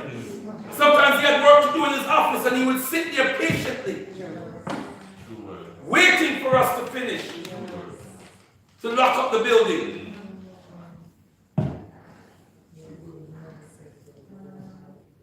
What measure of a man who gave so much, so unselfishly. We all should be humble. And then in our African tradition, beloved brothers and sisters, we are charged by the wisdom of the ancient ones, the wisdom of our ancestors, to know that when one has passed on, here is an opportunity and a duty for all of us to look at the life of that one and to extrapolate lessons from that one's life. Look at the good. Let's start with the good. Look at the good that they did. And emulate the good. Even better, the good. And then look at the mistakes. Even the mistakes and the errors. And as Queen Mama Kai said earlier on, Learn from mistakes. Learn from our errors. And so Baba Hewie's life is there as a lesson for all of us. It is there as a monument that commands our attention. That's right. But not idle attention. Not idle attention. Scrupulous, studious attention. Studying this life. Studying his commitment, studying his sacrifice, and then asking the question. Now, what is my responsibility? Because that is the ultimate question. How can we best honor this man? Our African ancestors said the best way to honor good ones and great ones who have passed on is first to speak their names. Just speak their names. Call their names. Never allow their name to be forgotten. Well, are we making a pledge this afternoon that we will never allow the name of Baba Reverend Hewie Andrew to be forgotten? Is that the pledge we are making this afternoon? Our ancestors said we must continue to call his name. So that's one thing we must do. Secondly, we must study his works. That's right. This is the ancestors speaking now. They teach us we must study the works of great ones who have gone on. Because in the works are precious lessons, life-giving, life-sustaining lessons that are precious and must not be lost. It's one of the mistakes that we've made in our history. We have not learned from the great ones who have gone before us. Come on. Not enough. Anyway, we have not learned from the mistakes. We're still loving those who are brutalizing us and believing in those who have subjected us for hundreds of years to invasion, conquest, enslavement, and bloody brutality. And we still believe that there's hope. There's hope for a relationship with them. There's hope to redeem them. And all the evidence of history tell us not. Our ancestors say we must study his works. And then the next level, in studying his works, identify the incomplete work and complete the incomplete work. Did you hear me, brothers and sisters? Yes. So we have a duty to call Baba Hewie's name, to study his works. And when we're studying his work, we're studying also the character of the man. Not just what he did, but who he was. The essence of the man. What is it about him that makes us honor him so much? So we can make ourselves better African human beings. And then the fourth level and final level is that we build monuments and edifices to them all over the place. Build monuments, build edifices. So where are we going to build the first monument to Baba Hewie Andrew? It's a question we have to answer. Where are we going to build those monuments and edifices? That's the other thing that we have to ask. But we will not be able to do that unless we are united and organized in institutions now, brothers and sisters.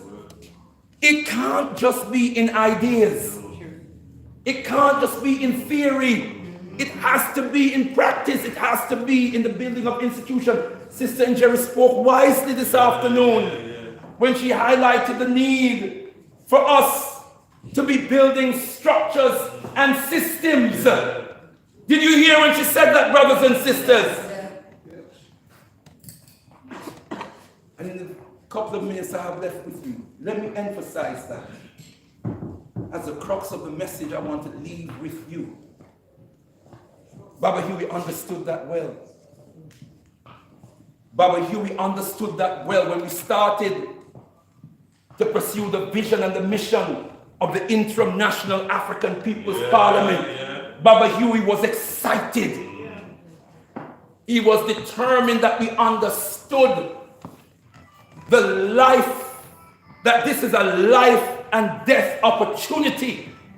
Baba Hewie repeated over and over again, this is our last best hope. This is our last best. Who heard him say that? Who heard him say that? Time and time and time again. This is our last best hope.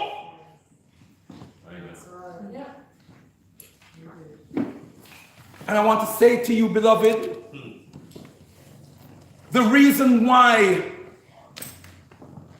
we are so oppressed, exploited, downgraded as a people is because we are caught up in systems and structures that are designed to maintain a condition of oppression, global exploitation, global degradation for the African.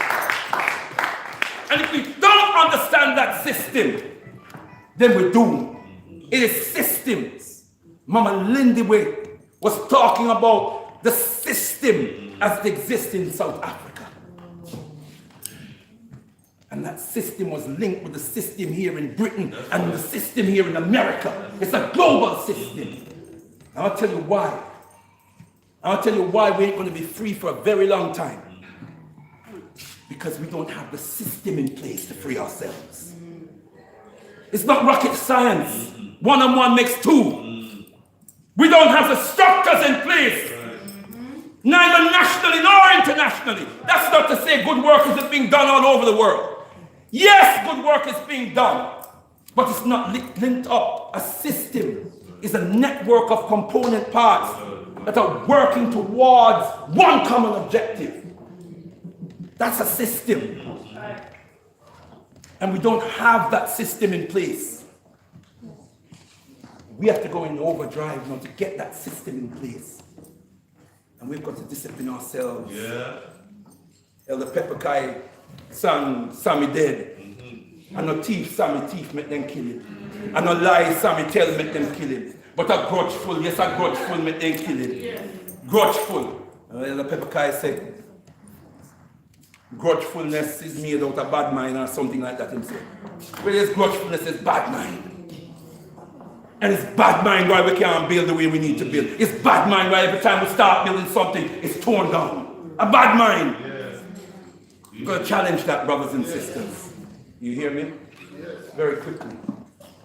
It is true when Mama Lindy says that a division was created between the Africans and the motherland and the Africans in the Caribbean. And we want to hear Baba Hewie Andrew for the fantastic, tremendous work he did in his time to unite. And it's not that we're Africans and Caribbeans. We're all Africans. We're all Africans, but some of us were lucky to be born in the motherland. Some of us less lucky to be born in the Caribbean. Historical circumstances, but we hail from the genetic pool of our ancestors. And their blood still runs through our veins. And that's what makes us African. African to the bone. African to the marrow. African to the DNA. The deoxyribonucleic acid or whatever it's called. That can never change.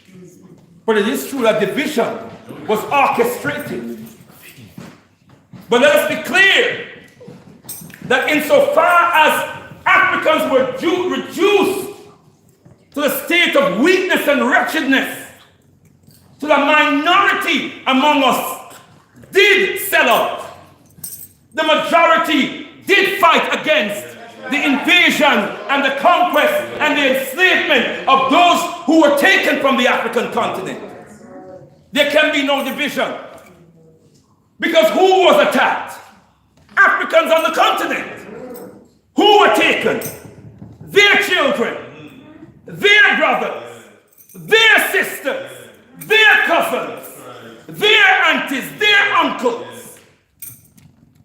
You think that when our ancestors from the Caribbean were taken from Africa, the rest of them were there clapping and singing and dancing in praise? No, they were crying and weeping and yearning. God damn it, I was taught by Africans from the motherland that you had elders who were planting seeds in the children's hair, so that wherever they were taken, they could plant the seeds of the foods from their own land. So they could still eat. They could still eat of the land. That's how deep it was. Do you hear me? Yes. I hate to hear this nonsense about Africans sold Africans. I have no time for it. I have no time for it. You hear me? Yes. And for every African from the motherland who called an African from the Caribbean slave baby, there was 10 Africans who understood, that's my brother. Yes. That's the long lost African from a village. Yes. You all hear me, brothers and sisters? Yes. That is the truth. Yes. There are ceremonies in the motherland. Yes. Still, I'm talking about people from the motherland who tell me this, that there still are ceremonies mourning the loss of the kidnapped and stolen people. Are you all with me, brothers and sisters? That is the truth. When Edward Wilmot Blyden, born in the so-called Virgin Islands, U.S. Virgin Islands, moving quickly on, brothers and sisters, when he traveled to the motherland, he was well received. He lived in Liberia, Sierra Leone, Nigeria. Everywhere he went, he was well received. He became ambassador to the Liberian government. You all with me, brothers and sisters? Henry Sylvester Williams, who traveled from, he was born in Trinidad, is that right? Yeah. Traveled to South Africa. He was well received. In Africa, he was well received in South Africa and West Africa. UNIA members went to South Africa and were involved in forming the ANC, the African Native National Congress, as it was before it became the ANC. They were well received when they went to South Africa. Right? Kaiser Hayford from Ghana used to correspond with John Edward Bruce, who was close to Papa Garvey. The Garvey movement was strong on the African continent in West Africa and East Africa and parts of Southern Africa. The Garvey movement was strong. Are you all with me, brothers and sisters? So there's more unity, and there is more grounds and potential and capacity for unity among our people than disunity, and always have been. So whatever the propaganda is that the vicious, evil, white oppressor spreads around the world, we must study our history ourselves. And we must be guided by our own knowledge of our history, and not let these people continue to divide us. So in the name of Baba Hewie Andrew, we bring this day, this blessed day, this sacred day, where we gather in this humble place, our makeshift Ipetisut. Ipetisut means holy place, to give thanks for his life and to thank him for his commitment to us. Where we gather in this space to sing his praises, to hail him for a work and a job well done. Give thanks, Baba Hewie Andrew. And as we say, may you rise like Ra on the wings of Ma'at. After a favorable judgment in the council of Asar, Ashe! Ashe! Ashe! Ashe!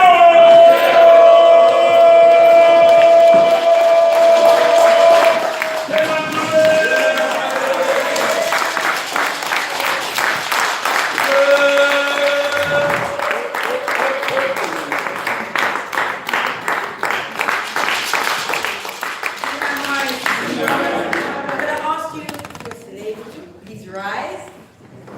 It's been a beautiful occasion, sisters and brothers, for a very beautiful man.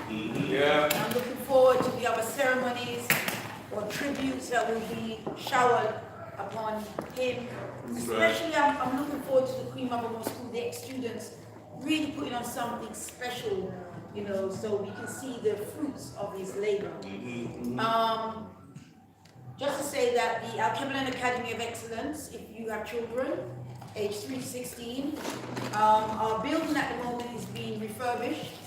So we meet twice a month, one online and one face-to-face session. If you've got children or grandchildren or niece or nephew and you want to know a little bit more about what we do, then speak to myself or Sister Anna, who's at the door, or Sister Amitai, who's in the kitchen. Also on Mondays, every Mondays from 7 till 10 p.m., we have Africa Speaks with Alkebu-Lan on Galaxy Radio, galaxyafili.net, galaxyafili.net. As well as, the Liberation Bowl. Brothers and sisters, I'm sure you hate if you leave here and did not bless the bowl. So, With some more blessings, kings you and could do queens. some more blessings.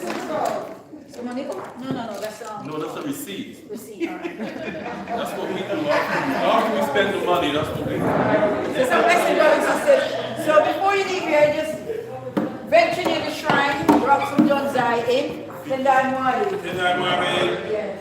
Tendai Mwari. Brothers and sisters, just please remain standing.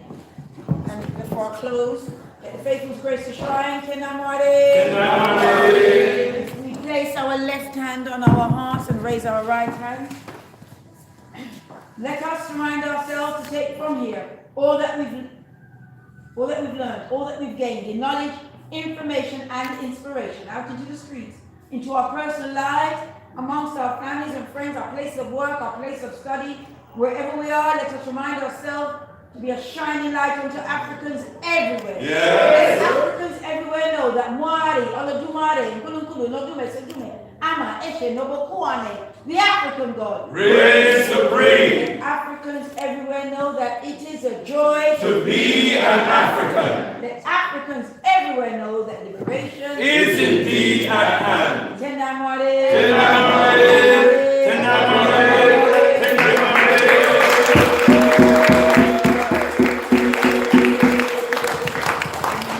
I'm going to call forward Prince Muniradzi. Okay, all right. At the time, we'll just bless our food, brothers and sisters. I hope all of you are going to remain to have some sweet milk food. Traditionally, we place our left hand in our right hand. Symbolizing the sea. Spirits of Africa, Mwari, just supreme. We are most thankful for the food we're about to receive, for the elements of Father Heaven and the resources of Mother Earth which continue to sustain us. May the energy that we gain from the consumption of this food be channeled towards the total liberation of our land and people, the glory of Mwari and Mzunukuru, and a much higher quality of human existence. Tendai Mwari. Tendai Mwari. Place our hand on our heart, symbolizing the food of the soul. Our hand on our mouth, symbolizing the food of the body, and our hand on our forehead, symbolizing the food of the mind. Tendai Mwari. Tendai Mwari.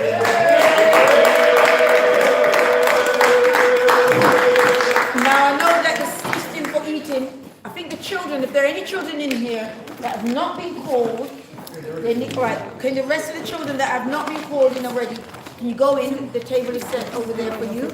And I'm all right. Elders will be served. All right, let's go. Listen. Spoken to you, listen to me.